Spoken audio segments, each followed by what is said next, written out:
This is how you turn on. Don't have too much fun, huh? 34. Yeah. We are busy. We are busy. We're very, very blessed to be a part of Dubak Racing Development.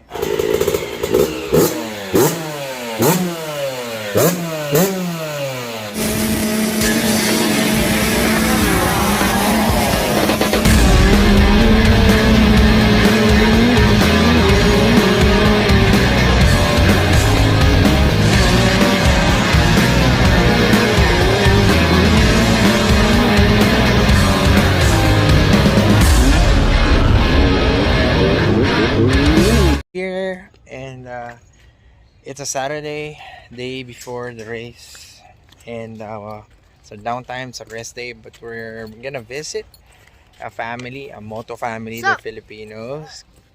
And oh my goodness, hold it. Oh, you done our pic? Thanks, Caleb. Well, I'm gonna interview you guys. Morning. Good morning. How are you, brother? Family here. So many tracks, many fast kids. How's it like to be that, Filipino Americans in here? It feels like it's very stressful. Well, at least for me, because we do a lot, but it's also really fun because you get to ride a lot. You're right, right. So there's stress because our sport is not an easy sport. It requires a lot of discipline, right? Mm-hmm. So Caleb, what do you do like for cross training? I mean, So for to be ready, to be safe. Fitness training, I would do mountain biking. I would usually do 6 to 7 miles. I would do rowing, 30 push-ups. Cool. And then the dumbbells, I don't know what you call. I don't know. And then after that, I don't know what they're called, but they're like ropes, but you got to do like this. Right. And then that's probably it. Mm-hmm. So you have some discipline with strength training. That's awesome. And mountain biking, there's a lot of place to ride here, right? Is that would you do that like on road or off road? Off-road. Off-road. Off-road. It teaches them fundamentals of. And safer, right? It's safer. You don't have to compete against 2-ton pieces of metal vehicles that can hit you. And also, you could fall off a cliff. Yeah, and there's some risk to it. Yeah, and then some of the risk, we go with a lot of moto kids, and we have to let them know that this isn't their main thing because they're sending it, hitting jumps. They're all competing for fun, but the main thing is motocross. Right. But So they're also having a lot of fun on the mountain bikes. okay, let me follow up a question. How do you manage the risk? Because it's not a secret that the main hindrance for the growth of our sport, especially back home, the Philippines, is when others get hurt, they don't want to ride anymore. Because we have entry-level school there, so we keep doing it, so it will grow. But when the kid get hurt, the parents are like, no more. Yeah. How do you manage the risk? That's that's a sensitive question, but I think in order to manage it, it's easier for me because I've been a rider. I've been riding for 39 years, and coming into it with my son, I already know the risks involved. So it makes it a little bit easier because of the experience that I have, but then it makes it harder because we know the consequences, if that makes sense. But if you know ahead of time, I think before you get into the sport, you have to be educated of the risk factors involved. And if you can accept that prior, I think it eases it. But then also, you have to have a lot of trust in your rider. Like with Caleb, I have to trust him. I have to trust he knows what he's doing. Does it make it easier on me? Probably not, but I try my best to know that all the fundamentals, all the techniques that we've done in training has been the key to minimize the risks and minimize the injuries. Right. But it's inevitable. One time in life it's going to happen, unfortunately. But you have to know that the program that you're in is not about speed. It's about technique. It's about the skill. It's about muscle memory. And then if they can grasp that, and if the body can be conditioned for that, we can minimize it. And I think that's all we can do. That's really all we can do. And then of course, you know, there's sometimes mistakes happen, but that trust is the key to minimizing the stress level. Right, Yeah. right. Yeah. So there's an element of faith too, Of right? course, An there is element a of faith. great element. Easy Right. for Caleb to answer. Who influenced him in the sport? Hey, right? Yeah. But Jehan, who influenced you? Because you know you're the influencer now to your son, but who influenced you to race, right? And guys, by the way, Jehan was a Philippine motocross delegate in the Motocross of Nations a few years ago. So who influenced you to love this sport? So it was, so my dad always rode all his life. Okay. But he tried to shield me from it because of the risks The risk. involved. But you know, one day, this was in 1983. My dad and my mom came to the United States to just visit, and see relatives, take a vacation, and he saw a 1983 Honda Z50 that he thought was the coolest thing. He's never seen anything like that before. We didn't have anything in the Philippines like that before. So he got it, shipped it to the Philippines, and that was it. After that, I never stopped. But so it was the dad. It was the dad. Yeah, it was the dad. We're blessed to be. That's the cool thing about our sport. It's not just about the athlete. It's a family thing. It's the family thing. We meet the best families through motocross.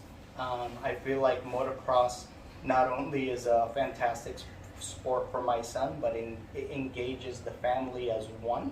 Mm-hmm. We spend a lot of time together. It's a it takes a lot of effort. It takes a lot of time. And as a family, it's such a great experience, like to go to St. Mammoth, you know, beyond moto. We're on vacation, we're hiking, we're doing all sorts of stuff with each other. And then other families are engaged with us. I would say it's the best thing in the world. What was your most memorable race? So Caleb first, and then Jehan. Okay, that's hard. But race is probably the KTM Junior Supercross. Oh my goodness, that was our dream, but we're over age now. But I think Why? it was so much fun because you got to ride the same track as the pros. Right. And the thing is, they never groomed it for us. They never made it any smoother. So it was super rough, and in between the rhythm sections, there's ruts at the bottom that are this deep. Shucks. So you would see kids swerving like this, and then it's so fun. That's By the way, the crowd helps you boost a lot, because I was this is the sketchiest thing I've ever rode. But the crowd was just cheering and cheering, and that's why I kept going. 60,000 people cheering. Amazing. What an experience. Yeah, and also you get to walk through the same tunnel, right next to the pros. There's a little fence where all the KTM Junior kids go, and then the pros are sitting right there. It's so cool. You may be the first Filipino to ever experience that. Maybe. Probably. Okay, so how about you, Jehan? For me, it's 39 years, man. Yeah, 39 years. For me, it's not that. It's any father and son race that honestly, that is for me, because I get to ride with my best friend. Right. Yeah, I get to ride with my best friend. We get to endure the stress, the adrenaline, the nervousness, You're a the team. intensity together as one, and it's an amazing experience. I love it. Awesome. All right. You guys are also part of an iconic brand, DRD. Yep. How's DRD? We are busy. We're very, very blessed to be a part of Dubak Racing Development.